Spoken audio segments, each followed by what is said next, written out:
People are tuning in from all around the world to watch this stuff. You're just gonna sleep through it, huh? You're so cute.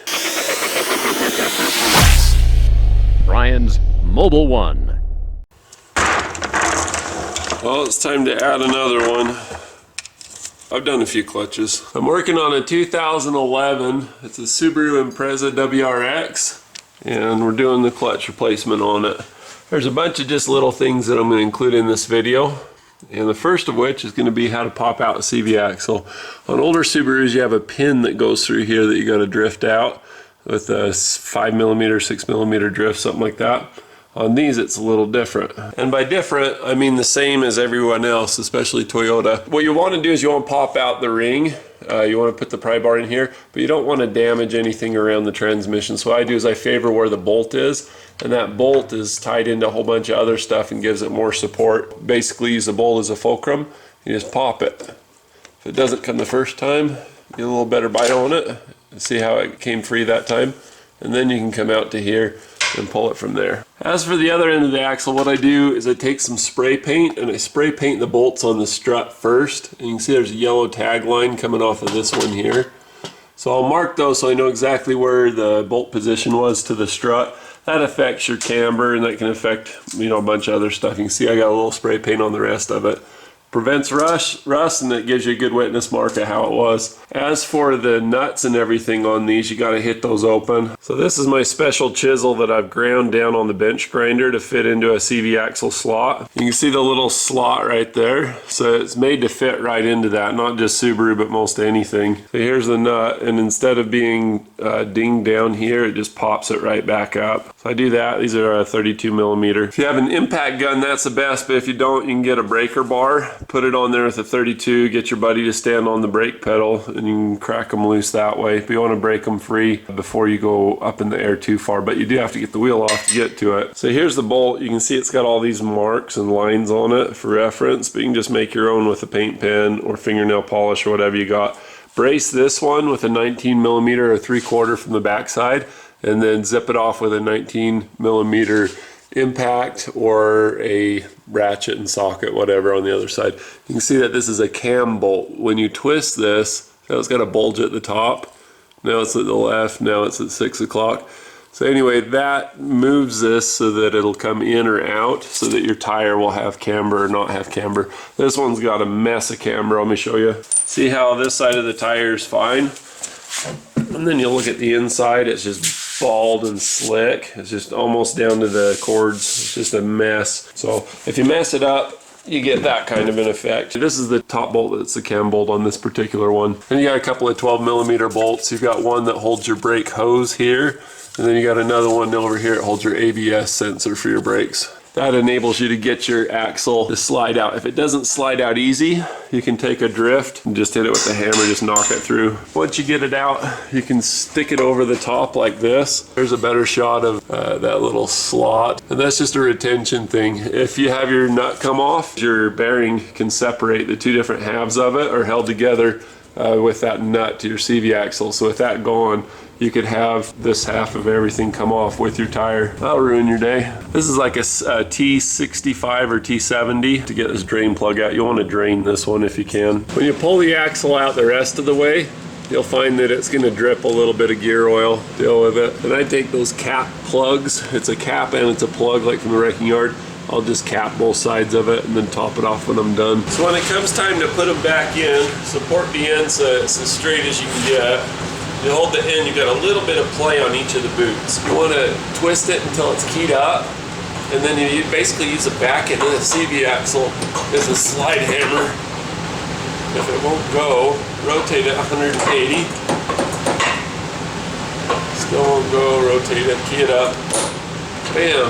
If you have to force it, or if you have to hit it back with a hammer, you're not doing it right. There's a little C-clip that's floating around in there.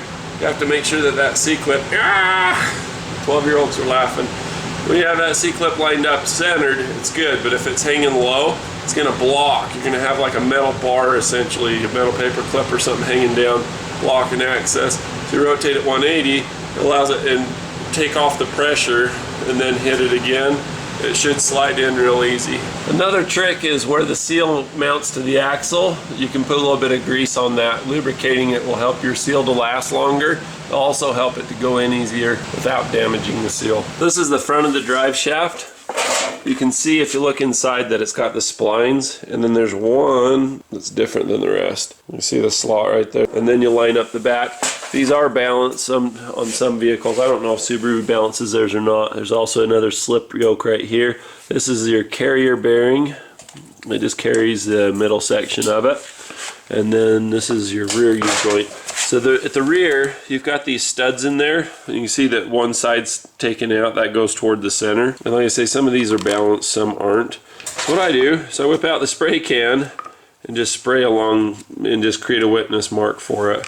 That way I know I can get it exactly in the same spot with the rear diff. So you'll have a washer and a nut on the back side of this, and then again here's one of those studs. I just put them together. Pro tip, if you're on a lift, you can just stick your bolts on this and you don't gotta have a magnet dish because they're kind of sheltered away from everything. That's why I put my rear drive line bolts every time, then I don't have to lose them. Let's go. Easy, 12 millimeter and no wrench on this side. So you just have to pull it from this side. If you leave it in gear, it's easier. So anyway, if you leave the e-brake on when you park it or put it on the lift or jack it up or whatever, it makes it easy because everything holds still, you just wrench it. So I pull the bottom two or the bottom three as it were, and then go for the one at the top. I got lucky on this one because it's in an H pattern. So I just pull this one, get it out of the way, and then I can pull the top one and so on. A wrench, it's really helpful for this. I just call them S wrenches for lack of a, of course I grind them and work them so that mine are easier.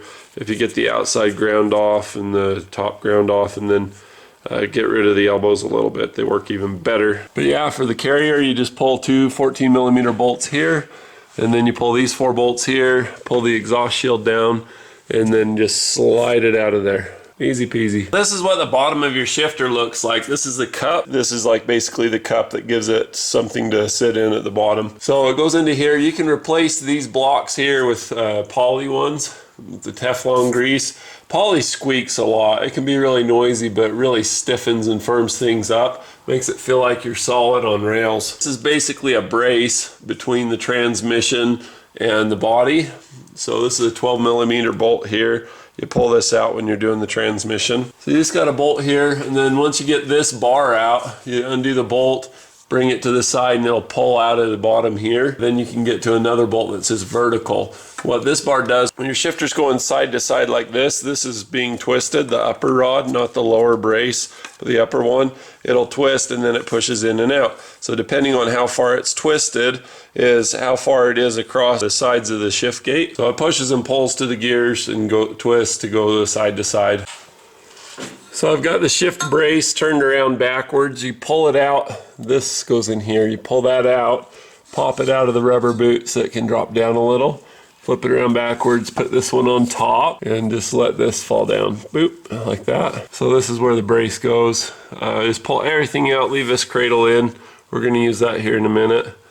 I've got all the wire harness off, and it's hanging by that one clip. I just let it dangle because I can never get those things to come off without breaking them. I don't want to break it. Everything's coming apart beautifully. When you look back behind here, this little dowel is free on this side. And you can see I've got my IBIS or my gear wrench 82216 whatever, not sponsored, frickin' love it anyway though. I wish it'd sponsor me. But this one is stuck here and it's not coming out, so I sprayed it with some penetrating oil and I just bounce it and bounce it and bounce it. Basically this transmission, the tail of it, I can get it to go right and split on the left and get the top to separate.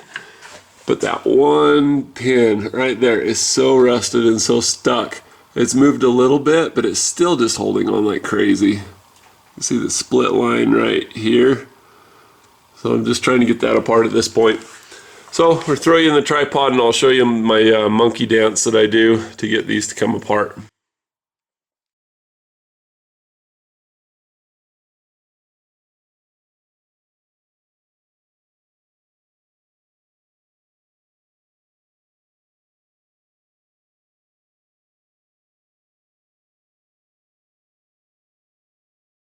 best way to say thanks is poke subscribe right in the face and then click the little bell. If you want to be notified, you can be notified too. Thanks.